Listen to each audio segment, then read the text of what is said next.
আজ 24 জানুয়ারি আমরা রয়েছি বেনারসের আস্সি ঘাটে। হ্যাঁ, এই সেই আস্সি ঘাট যেখানে বলা হয়ে থাকে একসময় অসি নদী মিলিত হতো গঙ্গা নদীর সাথে, যার থেকে এই ঘাটের নামকরণ। আস্সি ঘাট সম্ভবত বেনারসের সবচেয়ে সুন্দর আর শান্ত একটা ঘাট। এখানে অন্যান্য ঘাটের থেকে যেমন কোলাহল বেশ কম, তেমনি এখানে চারিদিক জুড়ে রয়েছে ইতিহাস আর এখানকার মানুষদের শিল্প চেতনা।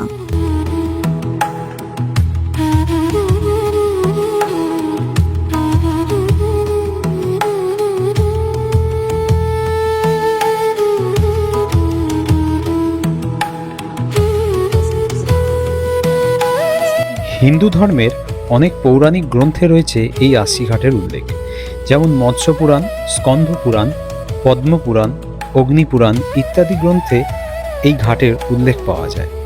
বলা হয় গোস্বামী তুলসীদাস এই আস্সি ঘাটে বসেই রচনা করেছিলেন রামচরিতমানস, তাই এখানকার একটি বিশেষ অংশ তুলসীঘাট নামেও পরিচিত।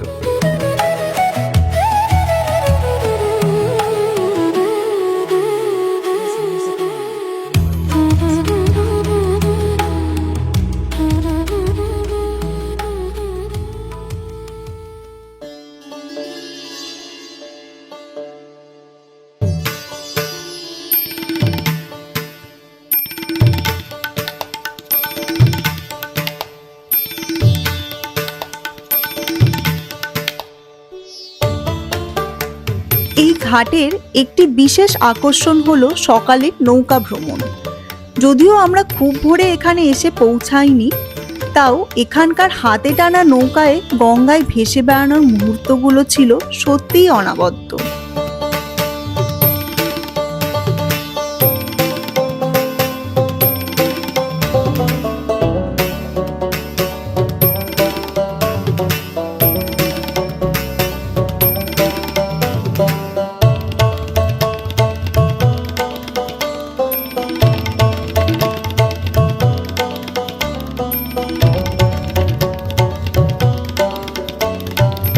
আর শীতকালে এখানকার নৌকা ভ্রমণের সাথে উপরি পাওনা হলো এই সুন্দর সাইবেরিয়ান বার্ডসগুলির সঙ্গলাভ। এদের খাবার কিনতে পাওয়া যায় ঘাটেই, যেগুলো অনেকটা ঝুড়ি ভাজার মতো দেখতে। নৌকা থেকে জলে এই খাবারগুলি ছুঁড়ে দিলে এরা ঝাঁকে ঝাঁকে উড়ে আসে সেই খাবার খেতে।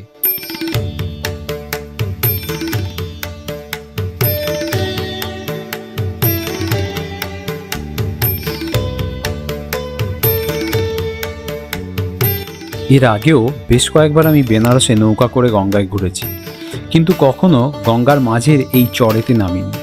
তাই কৌতূহলবশত আমি আমাদের নৌকার মাঝিকে অনুরোধ করায় কিছুক্ষণের জন্য আমাদের নৌকা এই চরেতে এসে দাঁড়ায়, আর আমি এখানে নেমে চারপাশটা ঘুরে একটু দেখে নিই।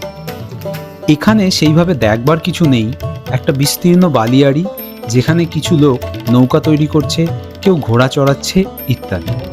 তবে এখান থেকে নদীর অপর প্রান্তে বেনারসের এই ঘাটগুলো দেখতে বেশ সুন্দর লাগছে।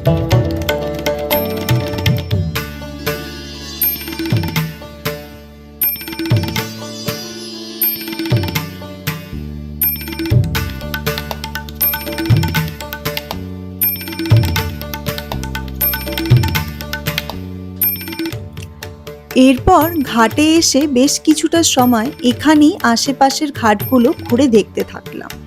এই আস্সি ঘাটে ভোরবেলায় গঙ্গা আরতি, যোগা আর ভারতীয় শাস্ত্রীয় সঙ্গীতের চর্চা হয়ে থাকে, যাকে এখানে সুবহ-এ বেনারস বলা হয়ে থাকে।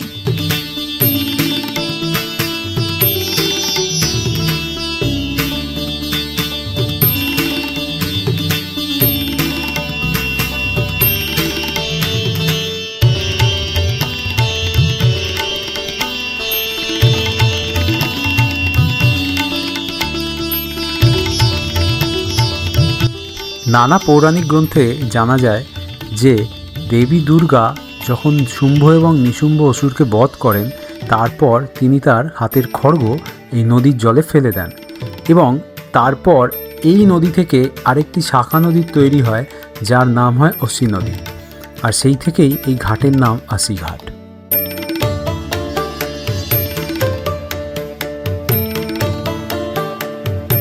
এই আশিঘাটের ঐতিহাসিক গুরুত্ব যেমন আছে, তার সাথে এখানে বেশ কিছু রিনোভেশন আর রিডেভেলপমেন্টের কাজও হয়ে চলেছে, যা এই ঘাটকে 21st সেঞ্চুরির একটি বিশেষ কালচারাল হাবে পরিণত করেছে। ফটোগ্রাফার্স, ভিডিওগ্রাফার্স, আর্টিস্টদের আশিঘাট হলো অন্যতম পছন্দের জায়গা নিজেদের ক্রিয়েটিভিটিকে শুধু ভারতবর্ষই না, সারা বিশ্বের কাছে মেলে ধরবার জন্য। এরপর লাঞ্চ করতে যাওয়ার সময় আমরা ঢুকে পড়লাম এই দোকানটায়।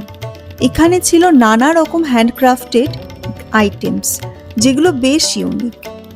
বিশেষ করে এখানকার স্টোন ক্রাফটের কাজগুলো ছিল অতি সূক্ষ্ম, যার পুরোটাই শিল্পীর হাতের নিপুণ দক্ষতায় হয়ে উঠেছে অসাধারণ।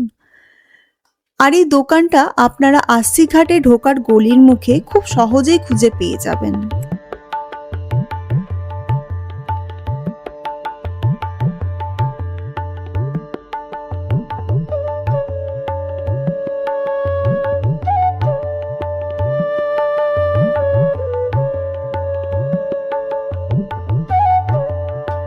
শুধু স্টোন ক্রাফটই নয়, এখানে রয়েছে মেটালের তৈরি নানা রকম সুন্দর সুন্দর উপহার দেওয়ার মতো জিনিস। এছাড়াও নানা রকম হ্যান্ড পেন্টেড ডায়েরি, বই বা বিভিন্ন ধরনের কৌটো মানে কন্টেনার, এসবও রয়েছে এখানে। আর রয়েছে নানা রকম ছোট বড় জুয়েলারিজ। বেশ কিছুটা সময় এখানে কাটিয়ে আর এটা সেটা কিনে আমরা এরপর বেরিয়ে পড়লাম লাঞ্চ করবার জন্য। সকাল থেকে প্রচুর ঘোরাঘুরি করে পেটের মধ্যে আমাদের ইঁদুর দৌড়াদৌড়ি করছে, তাই এদিক ওদিক বেশ কিছু রেস্টুরেন্ট, ক্যাফে ঘুরে ফাইনালি আমাদের এই গ্রিন গঙ্গা ক্যাফেটা বেশ পছন্দ হলো। এই ক্যাফেটাতে আসতে গেলে আশিঘাটের গলি থেকে বেরিয়ে বাদিক দিয়ে সোজা হাঁটলে দেখতে পাওয়া যাবে এই ক্যাফেটা। এখানে ঢুকে আমাদের ব্যালকনির সাইডের টেবিলটা বেশ পছন্দ হলো। আর এই ক্যাফেটা ছিল আশিঘাটের একদম পাশে, যেখান থেকে এর ভিউটা কিছুটা এরকম।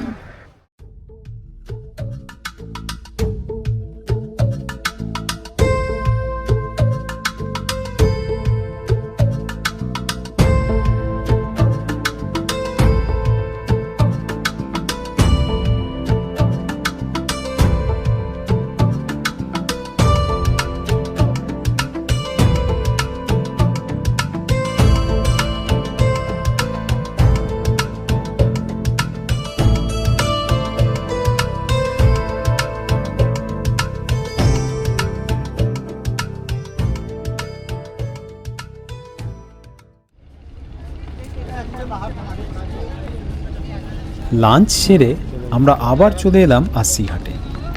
এই আশিঘাট এতটাই আমাদের ভালো লেগেছিল যে এখান থেকে চলে যেতে যেন মন চাইছিল না, তাই আমরা বিকেলটাও ভাবলাম এখানেই কাটাবো।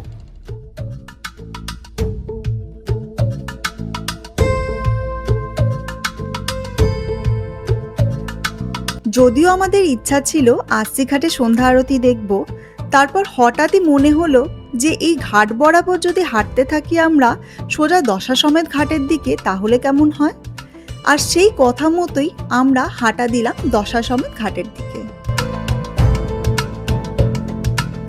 আসলে আরও একটা ব্যাপার ভেবে দেখলাম যে এখান থেকে হাঁটা শুরু করলে আমরা যে সময় দশাসমেত ঘাটে পৌঁছাবো তখন ওখানেও গঙ্গা আরতি শুরু হবার সময় হয়ে আসবে।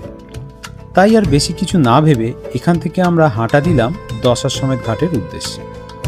এই লম্বা ঘাট বরাবর প্রায় 3 কিলোমিটার হাঁটার যে অভিজ্ঞতা ছিল সেটা ছিল বেশ মনে রাখার মতো।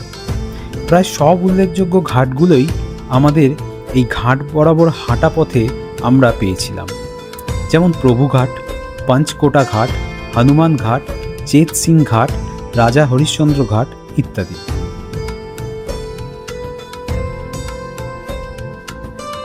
এই ঘাট বরাবর হাঁটার যে সুন্দর অভিজ্ঞতা, তার বেশ কিছু মুহূর্ত পার্পল ড্রিমসের ক্যামেরায় বন্দী হয়ে থাকলো আপনাদের জন্য। আশা করি এই মুহূর্তগুলো আপনাদের ভালোই লাগবে। আর আমাদের কন্টেন্ট যদি আপনাদের ভালো লেগে থাকে, আমাদের ভিডিও লাইক, শেয়ার করতে এবং আমাদের চ্যানেলটা সাবস্ক্রাইব করতে ভুলবেন না। আর অবশ্যই কমেন্ট করে জানাবেন কেমন লাগলো আমাদের এই আস্সি ঘাটের ব্লগ।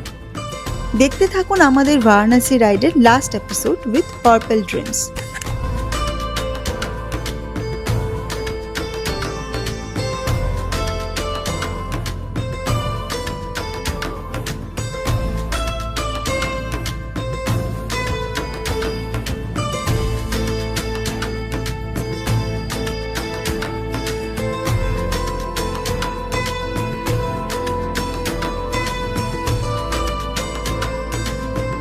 বারাণসীতে এই হরিশ্চন্দ্র ঘাটও কিন্তু এক শ্মশান, তাই এখানে এসেও আমরা দেখতে পেলাম শবদাহ হচ্ছে, আর সেই দৃশ্য দেখবার জন্যই চারিদিকে এত লোক। এইভাবে বেশ কিছুটা রাস্তা চলার পর আমাদের চোখে পড়ল কিছু দূরেই দশাশ্বমেধ ঘাট। দশাশ্বমেধ ঘাটে তখন গঙ্গা আরতির তোড়জোড় শুরু হয়ে গেছে। 200 টাকা দিয়ে আমরা ঘাট লাগোয়া একটা নৌকায় উঠে বসলাম। ক্রমে সন্ধে হওয়ার সাথে সাথে চারিদিকে ভিড় জমতে লাগলো, আর শুরু হলো গঙ্গা আরতি।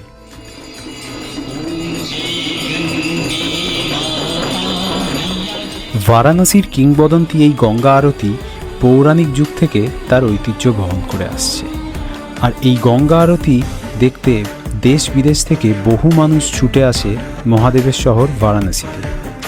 আজ ছিল আমাদের এই ট্রিপের শেষ সন্ধে এবং শেষ গঙ্গা আরতি দেখা।